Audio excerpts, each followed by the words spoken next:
இன்றைக்கி நம்ம மூக்கடலை வடை செய்ய போகிறோம். மூக்கடலை முளை கட்டி வச்சுருக்கேன். அந்த ஈரப்பதத்துக்காக கொஞ்சோண்டு கடலைப்பருப்பு சேர்க்குறோம். அது எண்ணெய் இழுக்கும், அது ஈரத்தோடு இருக்குது 2 நாள் இது முளை கட்டி இருக்கிறதுனால. அதனால் கடலைப்பருப்பு சேர்க்க போகிறேன். கறிவேப்பிலை, கொத்தமல்லி, வெங்காயம், பச்சை மிளகா, இஞ்சி, சோம்பு. இப்போ இதெல்லாம் வந்து இஞ்சி, பச்சை மிளகா, சோம்பெல்லாம் போட்டு அரைக்க போகிறோம். இப்போ இதை அரைச்சி வச்சாச்சு. தண்ணி ஊற்றாமல் அரைச்சி வச்சுருக்கேன். இது கூட பெருங்காயத்தூள்,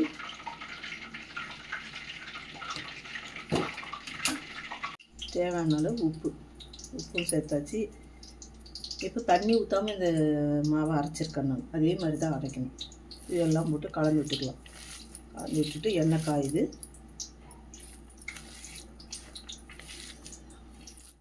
எண்ணெய் காஞ்சிடுச்சு. வடையை தட்டி போடுறோம்.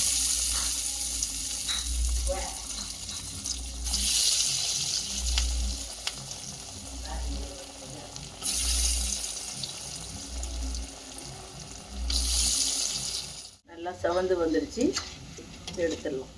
மூக்கடலை வடை ரெடி ஆகி போச்சு. நீங்களும் வீட்டில் ட்ரை பண்ணி பாருங்கள்.